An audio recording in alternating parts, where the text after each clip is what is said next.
بسم اللہ الرحمن الرحیم۔ اس ویڈیو میں ہم تفسیر ابن کثیر ضیاء القرآن کو آگے کنٹینیو کریں گے۔ اس سے پہلے اگر آپ نے سبسکرائب نہیں کیا تو سبسکرائب کر لیں اور بیل آئیکن پریس کر دیں۔ تو شروع کرتے ہیں۔ سورہ بقرہ آیت نمبر 75، 76، 77، 75، 76، 77۔ آفَتَطْمَعُونَ أَن يُؤْمِنُوا لَكُمْ وَقَدْ كَانَ فَرِيقٌ مِّنْهُمْ يَسْمَعُونَ كَلَامَ اللَّهِ ثُمَّ يُحَرِّفُونَهُ مِن بَعْدِ مَا عَقَلُوهُ وَهُمْ يَعْلَمُونَ وَإِذَا لَقُوا الَّذِينَ آمَنُوا قَالُوا آمَنَّا وَإِذَا خَلَا بَعْضُهُمْ إِلَىٰ بَعْضٍ قَالُوا أَتُحَدِّثُونَهُم بِمَا فَتَحَ اللَّهُ عَلَيْكُمْ لِيُحَاجُّكُم بِهِ عِندَ رَبِّكُمْ أَفَلَا تَعْقِلُونَ أَوَلَا يَعْلَمُونَ أَنَّ اللَّهَ يَعْلَمُ مَا يُسِرُّونَ وَمَا يُعْلِنُونَ۔ ترجمہ: اے مسلمانوں، کیا تم یہ امید رکھتے ہو کہ یہودی ایمان لائیں گے تمہارے کہنے سے؟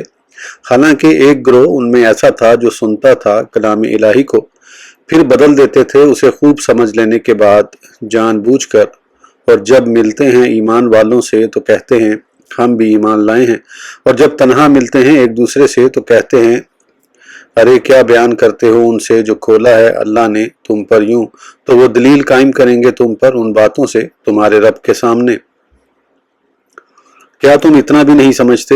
کیا وہ یہ نہیں جانتے کہ اللہ جانتا ہے جو وہ چھپاتے ہیں اور جو وہ ظاہر کرتے ہیں۔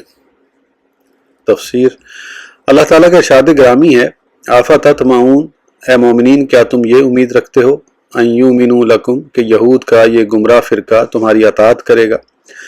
واضح معجزات دیکھنے کے باوجود جن کے آباء و اجداد کے دل سخت ہو گئے تھے، ان میں سے ایک فریق کلام الہی کو سن کر اس میں غلط تعویلیں کرنے لگتا ہے۔ من بعد ما عقلوہ، اس کے بعد کہ وہ اسے واضح طور پر سمجھ لینے کے باوجود اس کی بلا وجہ مخالفت کرتے۔ فہم یعلمون، حالانکہ وہ جانتے تھے کہ تحریف و تعویلات کا چکر چلا کر وہ غلطی کر رہے ہیں۔ یہ مقام اللہ تعالیٰ کے اس فرمان کے مشابہ ہے، فَبِمَا نَقْضِهِم مِّيثَاقَهُمْ لَأَنَّهُمْ وَجَعَلْنَا قُلُوبَهُمْ قَاسِيَةً يُحَرِّفُونَ الْكَلِمَ عَن مَّوَاضِعِهِ۔ سورہ مائدہ۔ تو بوجہ ان کی عہد شکنی کے ہم نے اپنی رحمت سے انہیں دور کر دیا اور کر دیا ان کے دلوں کو سخت، وہ بدل دیتے ہیں اللہ کے کلام کو اپنی جگہوں سے۔ محمد بن اسحاق نے اکرمہ یا سعید بن جبیر کی روایت سے ابن عباس رضی اللہ عنہما کا قول نقل کیا ہے۔ اللہ تبارک و تعالیٰ نے یہ آیت کریمہ حضور صلی اللہ علیہ وسلم اور مومنین کی ان سے امیدوں کو ختم کرنے کے لیے نازل فرمائی ہے۔ انہوں نے حضرت موسیٰ علیہ السلام سے رؤیت باری تعالیٰ کا سوال کیا تو اچانک انہیں کڑکنے آ لیا۔ محمد بن اسحاق نے بعض اہل علم سے بیان کیا ہے کہ انہوں نے حضرت موسیٰ علیہ السلام کی بارگاہ میں عرض کی، اے موسیٰ، ہمیں رؤیت سے تو محروم کر دیا گیا ہے، اب ہمیں اللہ کا کلام تو سنوائیے۔ چنانچہ حضرت موسیٰ علیہ السلام نے اپنے رب کی بارگاہ میں عرض کی تو اللہ نے آپ کی دعا کو منظور فرما لیا۔ فرمایا انہیں کہیں کہ وہ غسل کر کے پاک صاف کپڑے پہنیں اور روزہ رکھیں۔ چنانچہ انہوں نے ایسے ہی کیا تو حضرت موسیٰ علیہ السلام انہیں لے کر کوہ طور پر تشریف لے گئے۔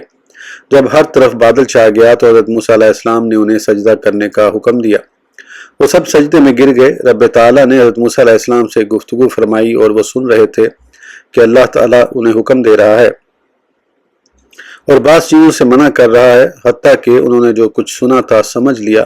پھر جب حضرت موسیٰ علیہ السلام انہیں لے کر بنی اسرائیل کے پاس آئے تو ایک فریق نے اللہ کے اوامر میں تخریف شروع کر دی۔ چنانچہ جب حضرت موسیٰ علیہ السلام نے بنی اسرائیل کو بتایا کہ اللہ نے تمہیں یہ حکم دیا ہے، تو ایک فریق جس کا اللہ نے اپنی لاریب کتاب میں ذکر فرمایا ہے نے اس کے برعکس بات کا اعلان کرتے ہوئے کہا کہ اللہ تعالیٰ نے یہ حکم ارشاد فرمایا ہے۔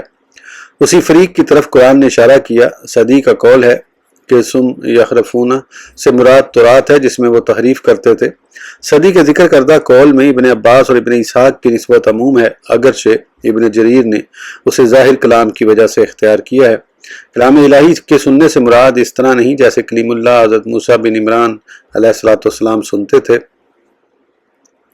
ارشاد باری تعالیٰ ہے، وَإِنْ أَحَدٌ مِّنَ الْمُشْرِكِينَ اسْتَجَارَكَ فَأَجِرْهُ حَتَّى يَسْمَعَ كَلَامَ اللَّهِ۔ سورۃ توبہ۔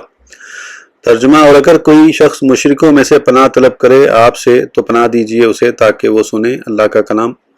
تو یہاں مراد یہ نہیں کہ اللہ کا کلام سنے، بلکہ مراد یہ ہے کہ قرآن اس تک پہنچ جائے۔ اسی لیے قتادہ ثم یحرفونہ کی تفسیر میں فرماتے ہیں یہ یہود ہیں جو اللہ کی کلام کو سن کر اسے سمجھ لینے اور یاد کرنے کے بعد اس میں تحریف کر دیتے تھے۔ مجاہد کا قول ہے تحریف کرنے والے اور چھپانے والے ان کے علماء تھے۔ ابو العالیہ کا قول ہے کہ حضرت صلی اللہ علیہ وسلم کی تعریف و توصیف کے بارے میں ان کی کتابوں میں جو کچھ موجود تھا اس میں تعویل کر کے اس کے اصل مطلب سے دور کر دیتے تھے۔ صدی نے لکھا ہے وَهُمْ يَعْلَمُونَ، یعنی وہ جانتے ہیں کہ انہوں نے گناہ عظیم کا ارتکاب کیا ہے۔ ابن وہب نے لکھا ہے کہ ابن زید کا قول ہے یسمعون کلام اللہ ثم یحرفونہ سے مراد تورات ہے جو اللہ نے ان پر نازل فرمائی تھی۔ وہ اس میں تحریف کر کے حلال کو حرام اور حرام کو حلال اور حق کو باطل اور باطل کو حق بنا دیتے تھے۔ جب حقدار رشوت پیش کرتا تو کتاب اللہ سے بتا دیتے، اور جب غیر مستحق رشوت پیش کرتا تو کتاب اللہ سے اسے بھی حقدار ثابت کر دیتے، اور کبھی کوئی مسئلہ پوچھنے آتا جس میں حق نہ ہوتا یا رشوت یا اور کوئی چیز نہ ہوتی تو وہ اسے حق بات بتا دیا کرتے۔ تو اللہ تبارک و تعالیٰ نے انہیں فرمایا آتامرون الناس بالبر وتنسون انفسکم وانتم تتلون الکتاب افلا تعقلون، کیا تم حکم کرتے ہو دوسرے لوگوں کو نیکی کا اور بھلا دیتے ہو اپنے آپ کو حالانکہ تم پڑھتے ہو کتاب، کیا تم اتنا بھی نہیں سمجھتے؟ سورہ بقرہ۔ قال تعالی وَإِذَا لَقُوا الَّذِينَ آمَنُوا قَالُوا آمَنَّا وَإِذَا خَلَا بَعْضُهُمْ إِلَىٰ بَعْضٍ۔ محمد بن اسحاق نے اکرمہ یا سعید بن جبیر کی روایت سے حضرت ابن عباس رضی اللہ عنہما سے بیان کیا ہے، جب ایمان والوں سے ملتے ہیں تو کہتے ہیں ہم اس بات پر ایمان رکھتے ہیں کہ تمہارے ساتھی اللہ کے رسول ہیں، اور جب تنہا ملتے ہیں تو ایک دوسرے سے تو کہتے ہیں عربوں سے اس بارے میں بات نہ کرنا کہ تم اس سے پہلے محمد صلی اللہ علیہ وسلم کے وسیلے سے کافروں پر فتح مانگتے تھے کیونکہ وہ تو انہی میں سے ہیں۔ تو اللہ تعالیٰ نے یہ آیت کریمہ نازل فرمائی وَإِذَا لَقُوا الَّذِينَ آمَنُوا سے لے کر لِيُحَاجُّوكُمْ بِهِ عِندَ رَبِّكُمْ، یعنی تم اقرار کرتے ہو کہ وہ نبی ہیں حالانکہ تمہیں یہ بھی علم ہے کہ اس کے بارے میں ہی روز میثاق تم سے عہد لیا گیا تھا کہ اس کی اتباع کرو گے، خبردار کہیں انہیں آگاہ نہ کر دو کہ یہ وہی نبی ہیں جن کا ہم انتظار کرتے تھے۔ سرے سے انکار کر دو اور ان کی نبوت کو تسلیم نہ کرو۔ اللہ تعالیٰ فرماتا ہے اولا یعلمون ان اللہ یعلم ما یسرون وما یعلنون، کیا وہ یہ نہیں جانتے کہ اللہ جانتا ہے جو وہ چھپاتے ہیں اور جو وہ ظاہر کرتے ہیں۔ ضحاک نے ابن عباس رضی اللہ عنہ سے روایت کیا ہے کہ یہود کے منافقین جب صحابہ کرام رضوان اللہ علیہم اجمعین سے ملتے تو کہتے ہم بھی ایماندار ہیں۔ صدی کہتے ہیں کہ یہ یہود کے وہ لوگ تھے جو ایمان لائے تھے لیکن پھر منافق ہو گئے۔ ربی بن انس، قتادہ اور سلف و خلف کے بہت سے علماء کا یہی قول ہے، حتیٰ کہ عبد الرحمن بن زید بن اسلم سے بھی ابن وہب نے روایت کیا ہے کہ رسول اللہ صلی اللہ علیہ وسلم نے ارشاد فرمایا کہ ہمارے قصبہ مدینہ میں داخل نہیں ہوگا مگر مومن۔ تو اہل کفر و نفاق کے روسا انہیں کہنے لگے جاؤ اور کہو ہم مومن ہیں، اور جب ہم تمہارے پاس واپس آؤ تو کفر کرنے لگو۔ وہ صبح سویرے مدینہ آتے اور عصر کے بعد واپس چلے جاتے، اور یہ آیت کریمہ تلاوت فرمائی وَقَالَتْ طَائِفَةٌ مِّنْ أَهْلِ الْكِتَابِ آمِنُوا بِالَّذِي أُنزِلَ عَلَى الَّذِينَ آمَنُوا وَجْهَ النَّهَارِ وَاكْفُرُوا آخِرَهُ لَعَلَّهُمْ يَرْجِعُونَ، سورہ آل عمران۔ اور کہا ایک گروہ نے اہل کتاب سے کہ ایمان لے آؤ اس کتاب پر جو اتاری گئی ایمان والوں پر صبح کے وقت، اور انکار کر دو اس کا سر شام، شاید اس طرح وہ اسلام سے برگشتہ ہو جائیں۔ وہ جب مدینہ آتے تو کہتے ہم مسلمان ہیں، مقصد یہ ہوتا کہ وہ رسول کریم صلی اللہ علیہ وسلم کے رازوں سے آگاہ ہو سکیں۔ جب واپس جاتے تو کفر کی طرف لوٹ جاتے۔ جب اللہ تبارک و تعالیٰ نے بذریعہ وحی اپنے رسول صلی اللہ علیہ وسلم کو خبر دی تو ان کا آنا موقوف ہو گیا۔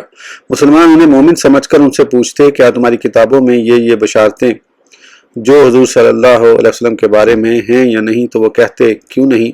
جب وہ واپس اپنے سرداروں کے پاس جاتے تو وہ کہتے کیا تم بیان کرتے ہو ان سے جو راز کھولا ہے اللہ نے تمہارے لیے؟ ابو العالیہ کا قول ہے جو کچھ اللہ تعالیٰ نے تمہاری کتابوں میں حضور صلی اللہ علیہ وسلم کے بارے میں نازل فرمایا ہے۔ حضرت قتادہ کا قول ہے کہ وہ ایسے کہا کرتے تھے کہ عنقریب ایک نبی آئے گا، تو انہوں نے آپس میں یہ طے کیا بما فتح اللہ علیکم کی ایک تفسیر ابن جریج نے مجاہد سے روایت کی ہے کہ غزوہ بنی قریظہ کے دن حضور صلی اللہ علیہ وسلم ان کے قلعوں کے نیچے کھڑے ہوئے اور یوں ندا فرمائی، اے بندروں اور خنزیروں کے بھائیوں، اے طاغوت کے پجاریوں۔ وہ آپس میں کہنے لگے، ان امور سے محمد صلی اللہ علیہ وسلم کو کس نے آگاہ کیا ہے؟ یہ بات تمہارے سوا کسی اور کے منہ سے نہیں نکلی۔ کیا ان کو ایسی بات بتاتے ہو جو کل قیامت کے دن تمہارے خلاف حجت ہوگی؟ ایک دوسری روایت میں ابن جریج نے مجاہد سے نقل کیا ہے کہ انہوں نے اس وقت کہا تھا جب حضرت علی رضی اللہ عنہ کو ان کے پاس بھیجا گیا تو انہوں نے حضور صلی اللہ علیہ وسلم کی شان میں گستاخی کی۔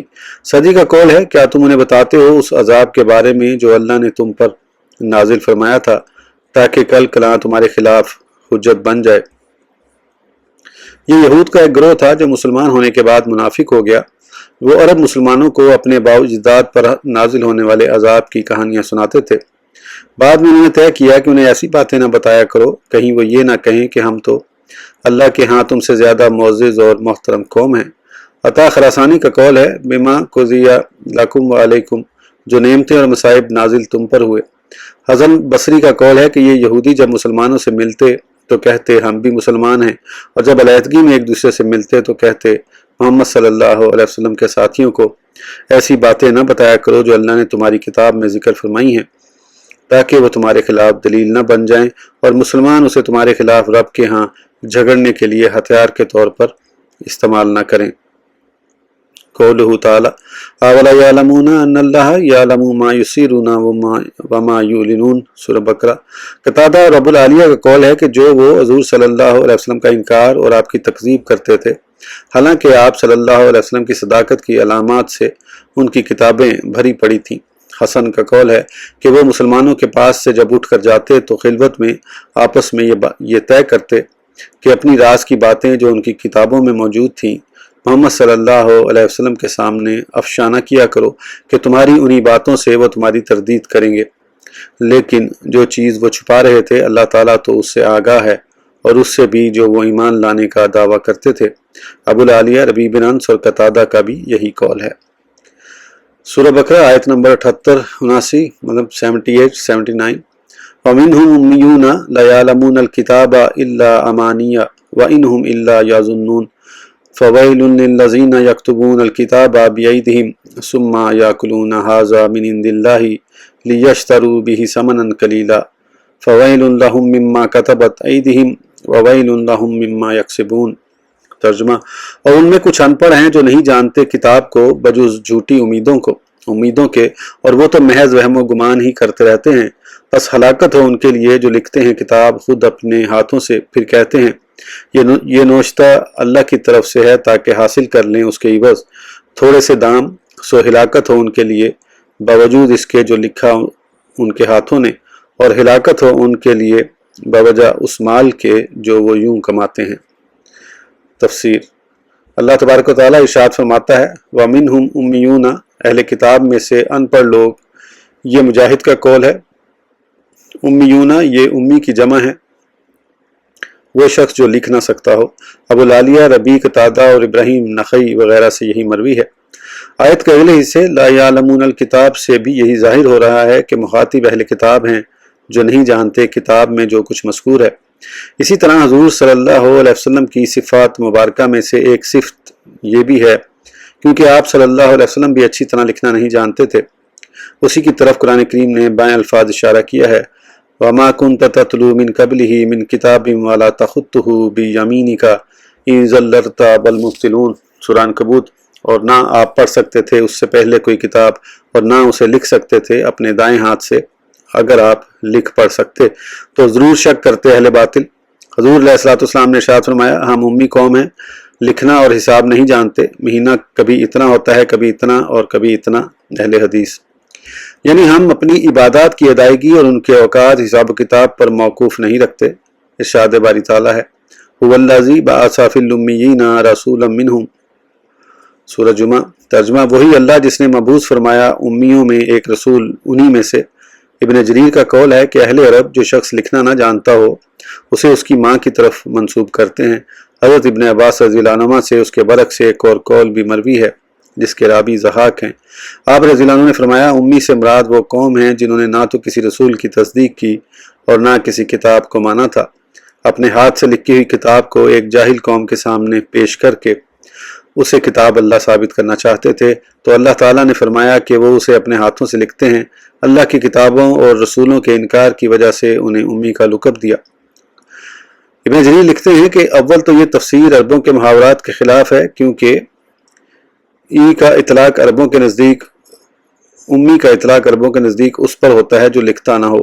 دوسرے، ابن عباس تک اس کی سند بھی محل نظر ہے اور اس کی صحت بھی کلام ہے، واللہ عالم۔ قولا تعالیٰ الا امانیہ، ابن ابی طلحہ نے ابن عباس رضی اللہ عنہما سے روایت کی ہے کہ امانی سے مراد یہاں باتیں ہیں۔ ضحاک نے ابن عباس رضی اللہ عنہ سے روایت کیا ہے کہ جھوٹے اقوال جو ان کی زبان سے صادر ہوتے ہیں۔ مجاہد نے امانی کا معنی کذب یعنی جھوٹ کیا ہے۔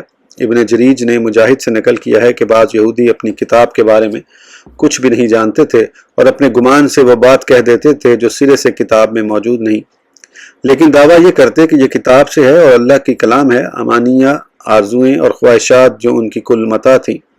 حسن بصری سے یہی مروی ہے۔ ابو العالیہ، ربیع اور قتادہ کا قول ہے الا امانیہ، مگر وہ آرزوئیں جو وہ اللہ سے ناحق لگائے بیٹھے تھے۔ عبد الرحمن بن زید بن اسلم کا قول ہے انہوں نے یہ خیال کیا کہ وہ اہل کتاب سے ہیں، حالانکہ ان کا اہل کتاب سے کوئی تعلق نہ تھا۔ ابن جریر فرماتے ہیں کرین ثواب روایت وہ ہے جسے ضحاک نے ابن عباس رضی اللہ عنہما سے بیان کیا ہے۔ مجاہد کا قول ہے کہ امی لوگ جن کا اللہ تعالیٰ نے اپنی کتاب میں ذکر فرمایا ہے کہ وہ حضرت موسیٰ علیہ السلام پر نازل ہونے والی کتاب تورات میں سے کچھ بھی نہیں سمجھتے، لیکن جھوٹے اندازے لگاتے ہیں اور بہتان باندھتے ہیں۔ تمنی سے مراد یہاں جھوٹ بولنا اور بہتان باندھنا ہے۔ اسی سے وہ خبر روایت ہے جو حضرت عثمان رضی اللہ عنہ سے مروی ہے، ما تغنیت ولا تخرست، یعنی ما تخرست باطلا ولخ تلقت الکاذبہ، میں نے دانستاً جھوٹ نہیں بولا۔ ایک قول یہ ہے کہ امانیہ خواہ مشدد پڑھیں یا مخفف سے مراد تلاوت کرنا ہے۔ اس صورت میں یہ مستثنی منقطع ہے اور بطور دلیل یہ آیت ذکر کی ہے الا اذا تمنا القى الشیطان فی امنیاتہ، سورہ حج۔ ترجمہ مگر اس کے ساتھ یہ ہوا کہ جب اس نے کچھ پڑھا تو ڈال دیے شیطان نے اس کے پڑھنے میں شکوک۔ کعب بن مالک کا قول ہے تمنا کتاب اللہ اولا لیلہ وآخرہ لا کا حمام المقادر۔ ایک دوسرے شاعر کا قول ہے تمنا کتاب اللہ آخر لیلۃ تمنی داود الکتاب علی الرسل۔ محمد بن اسحاق نے بروایت اکرمہ یا سعید بن جبیر ابن عباس رضی اللہ عنہ سے روایت کیا ہے لا یعلمون الکتاب، یعنی جو کچھ ہے اسے نہیں جانتے، وہ آپ کی نبوت کی حقانیت کا گمان رکھتے ہیں۔ مجاہد نے یزنون کا معنی جھوٹ بولتے ہیں کیا ہے۔ قتادہ، ابو العالیہ اور ربیع کا قول ہے وہ اللہ کے بارے میں بے بنیاد خیالات اور وہم و گمان رکھتے ہیں۔ قول تعالیٰ فویل الذین یکتبون الکتاب بایدیہم، یہود کی ایک اور صنف علماء کا بیان ہو رہا ہے جو اللہ کی ذات پر کذب بیانی، فراڈ سے گمراہی کی طرف بلاتے اور ناجائز طور پر لوگوں کا مال کھاتے تھے۔ الویل الہلاک والدمار، ہلاکت اور تباہی۔ لغت عربی میں یہ کلمہ مشہور ہے۔ سفیان ثوری نے زیاد بن ایاز سے روایت کیا ہے میں نے ابو ایاز کو ارشاد فرماتے سنا ویل جہنم کی تہ میں پیپ ہے۔ عطا بن یسار کا قول ہے ویل جہنم کی ایک وادی ہے، اگر پہاڑ بھی اس میں جلائے جائیں تو پگھل جائیں۔ ابن ابی حاتم نے حضرت ابو سعید خدری رضی اللہ عنہ سے روایت کیا ہے کہ رسول اللہ صلی اللہ علیہ وسلم نے ارشاد فرمایا ویل جہنم کی ایک وادی ہے جس میں کافر ڈالے جائیں گے، 40 خریف 40 سال کے بعد نیچے تہ میں پہنچے گا۔ ترمذی نے اسے روایت کیا ہے اور لکھا ہے کہ یہ حدیث غریب ہے، ہم اسے صرف ابن لہیہ کی روایت سے جانتے ہیں۔ میں کہتا ہوں اسے صرف ابن لہیہ نے ہی بیان نہیں کیا جیسے آپ کی رائے ہے، لیکن مصیبت ان کے بعد ہے۔ یہ حدیث اس سند کے ساتھ مرفوع منکر ہے، واللہ عالم۔ ابن جریر نے حضرت عثمان بن عفان رضی اللہ عنہ کی روایت سے رسول اللہ صلی اللہ علیہ وسلم سے بیان کیا ہے کہ ویل دوزخ کا ایک پہاڑ ہے، وہی یہود پر اتارا جائے گا کیونکہ انہوں نے تورات میں تحریف کرتے ہوئے جو چاہا زیادہ کر دیا اور جو ناپسند کیا مٹا دیا، اور حضور صلی اللہ علیہ وسلم کا اسم گرامی بھی تورات سے حذف کر دیا، اسی لیے اللہ کا ان پر غضب ہوا اور بعض تورات اٹھا لی گئی۔ تو اللہ تعالیٰ نے فرمایا فویل لہم مما کتبت ایدیہم، لیکن یہ روایت بہت ہی غریب ہے۔ حضرت ابن عباس رضی اللہ عنہ سے مروی ہے ویل سے مراد عذاب کی مشقت ہے۔ خلیل بن احمد کا قول ہے ویل سے مراد شر کی شدت ہے۔ سبویا کا قول ہے ویل اس کے لیے آتا ہے جو ہلاکت میں پڑ چکا ہو، اور وی اس کے لیے جو تباہی کے کنارے پر ہو۔ اسمعی کا قول ہے ویل کا معنی دردمند ہونا، رحم طلب کرنا کسی دوسرے سے۔ لغوی کا قول ہے ویل سے مراد غم ہے۔ خلیل کہتا ہے ویل وی ویش ویا دیک اور وے ابہم معنی ہیں، لیکن بعض علماء نے ان کے معنی الگ الگ بھی بیان کیے ہیں۔ بعض نحویوں کے نزدیک نکرہ ہونے کے باوجود اسے مبتدا بنانا جائز ہے کیونکہ یہ بد دعا کے معنی میں ہے۔ بعض نے اس پر نصب کو جائز قرار دیا ہے بمعنی الزامہم ویلن۔ میں کہتا ہوں لیکن یہ قرت کسی سے مروی نہیں ہے۔ اکرمہ نے حضرت ابن عباس رضی اللہ عنہ سے روایت کیا کہ اس کے مخاطب اخبار یہود کے علماء ہیں۔ اسی طرح قتادہ نے بھی اس سے مراد یہود ہی لیے ہیں۔ سفیان ثوری عبد الرحمن بن الکمان اس سے روایت کرتے ہیں میں نے حضرت ابن عباس رضی اللہ عنہ سے اس آیت کے بارے میں پوچھا تو آپ رضی اللہ عنہ نے فرمایا یہ مشرکین اور اہل کتاب کے بارے میں نازل ہوئی۔ صدی کا قول ہے کہ بعض یہودی اپنی طرف سے ایک کتاب لکھ کر عربوں کو بیچتے تھے اور انہیں یہ بتاتے کہ یہ اللہ کی طرف سے ہے، اس کے بدلے تھوڑی بہت قیمت وصول کر لیتے۔ زہری نے ابن عباس رضی اللہ عنہ سے روایت کیا ہے کہ آپ نے فرمایا اے مسلمانوں کی جماعت، تم اہل کتاب سے کسی چیز کے بارے میں کیوں دریافت کرتے ہو؟ تمہارے نبی کریم صلی اللہ علیہ وسلم پر جو اللہ کی کتاب اتری ہے اس میں تم اللہ کی بیان کردہ تازہ ترین باتیں پڑھتے ہو، حالانکہ خود اللہ تبارک و تعالیٰ نے بھی تمہیں خبر دی ہے کہ اہل کتاب نے اللہ کی کتاب میں تحریف کی، اسے بدل دیا، بلکہ اپنے ہاتھوں سے کتاب لکھ کر کہنے لگے کہ یہ اللہ کی طرف سے ہے تاکہ چند کوڑیاں وصول کر سکیں۔ کیا تمہارے پاس جو علم آیا ہے اس نے تمہیں اہل کتاب سے مسائل پوچھنے سے منع نہیں کیا؟ اور اللہ کی قسم ہم نے ان میں سے کسی کو نہیں دیکھا کہ تمہاری کتاب کے بارے میں اس نے کبھی سوال کیا ہو۔ بخاری نے اسے متعدد سندوں سے زہری سے روایت کیا ہے۔ حسن بن ابو الحسن بصری کا قول ہے ساری دنیا سمن قلیل کے زمرے میں آتی ہے۔ وقول تعالی فویل لہم مما کتبت ایدیہم، ہلاکت ہے ان پر جو کذب و بہتان اور افطرا انہوں نے اپنے ہاتھوں سے لکھا ہے، اور ہلاکت ہو ان پر حرام خوری کی وجہ سے، جیسے ضحاک نے ابن عباس رضی اللہ عنہ سے روایت کیا ہے وویل لہم مما یکسبون، ان پر عذاب اس جھوٹ کی وجہ سے ہے جو انہوں نے اپنے ہاتھوں سے لکھا ہے، ہلاکت ہے جو حرام وہ کھا رہے ہیں۔ اس ویڈیو کے لیے اتنا ہی، پھر انشاءاللہ اگلی ویڈیو میں آگے کنٹینیو کریں گے۔ اس وقت تک کے لیے اجازت دیجیے، سبسکرائب کرنا نہ بھولیں۔ اللہ حافظ۔